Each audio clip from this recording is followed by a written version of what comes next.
going on, Jerome? So, of course, last night, the Detroit Lions, the low-energy Detroit Lions, second 15-win team to be one and done in the playoffs after the Packers, which is great. But they got the bank they put on them in their own building by the commies. For one night only, communism reigns supreme. And, of course, Jayden Daniels was a major part of that. Jayden Daniels, number 2 overall pick in the draft, the rookie from LSU, just did it. And he's playing an exciting brand of football, and also the future of the commies is very bright.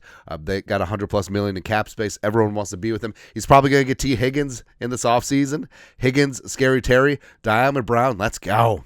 Let's go, man. But, Daniels, 299, 2 touchdowns, scampered for a fistful of yards too. But clutch plays, clutch throws when you needed them against the Lions. And Jayden Daniels has done this throughout this year. Like, he's put the team on his back, and he's done some amazing things. And you would not. So if you took the names, jerseys, well, maybe not jerseys because no one wants to play naked, but logos away, you would not say that he's a rookie quarterback. Like, you would say that he's, 5th, 7th year veteran, franchise quarterback, maximum deal, doing all that stuff. Now, it certainly does help that Daniels was an older rookie coming in, played a lot of ball at Arizona State, then LSU before coming to the NFL. 5 years of college will do that. It's almost like he's got his master's degree, just turned 24 in December, but still a rookie and still just really, really damn good, man. And yeah, the jury's going to be out for a while on the famed 2024 first round quarterback class. Caleb Williams at 1. Oh, the Bears should have taken Jayden Daniels. Caleb's going to be fine, but Jayden Daniels has completely warped the grading on a curve. Drake May's a baller. He's going to be perfectly fine. Penix is going to be great in Atlanta. Bo Nix, I think he is what it is. Of course, the best quarterback of the class has not played down yet in J. McCarthy, right? And of course, we always have to make it about us. What does Jayden Daniels' rookie performance, how can J.J. McCarthy crib from that? Like, what can you take away from Daniels' dominance right away, right? And of course, Jayden Daniels coming out of LSU. He looked good in purple and gold. Not saying, I'm just saying. But Jayden Daniels was an alpha from the beginning, and his draft profile, it's almost like bar for bar everything that you hear about J.J. McCarthy.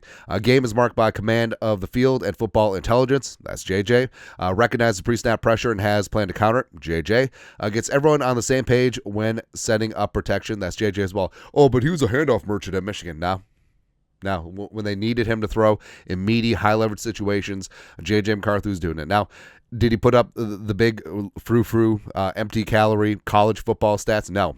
But in terms of under center, play action, NFL throws, threatening every blade of grass in high-leverage spots against big-time opponents in big-time games, J.J. McCarthy did all that. And Jayden Daniels did too. That's why I'm not shocked at all about Jayden Daniels' early success. And like we said, we always have to make it about us. So what can McCarthy take away from Jayden Daniels? There's a lot of things. Number one, you don't have to wait your turn. Yeah, because there's supposed to be this whole progression. It's like, well, rookie quarterbacks, you just manage the game and you take the check down and you do all that and you rely on your run game and then, maybe you win a couple of games and gee, jolly willikers, blah, blah, blah, blah, blah. But, Daniels come in, won 2 playoff games.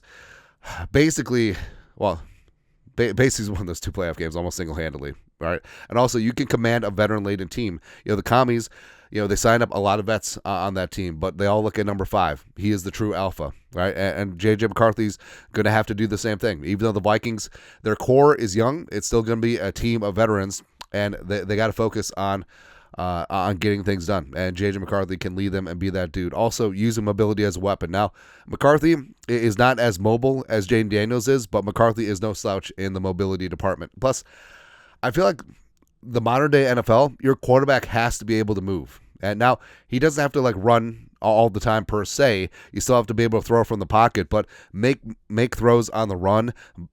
Bail out your offensive line, buy a little extra time. Pick up the stick. There's nothing more demoralizing to a defense when the blitz gets there and they got things covered up downfield on 3rd and 8, and then the quarterback scrambles for 9. It's just it's a momentum killer. It's a backbreaker, man. Also, be an assassin in the biggest spots when the commies need to play. The trusted number 5 from the Hail Mary against the Bears to 5 touchdowns against the Eagles, which I actually think that the commies have a chance to beat the Eagles in the NFC title game. McCarthy's going to have to learn to live with that as well, and I think that the moment is not too big for him because McCarthy winning a national title, all the pressure's on him. Everyone looked to him. He's running pro-style offense. Like everything about McCarthy. He's not going to have the deer in headlights look. Now, I love Sam Darnold. He definitely had that in the biggest spots. McCarthy, yeah, there will be growing pains, but in terms of attitude, in terms of preparation, in terms of mentality, J.J. McCarthy is going to be good to go.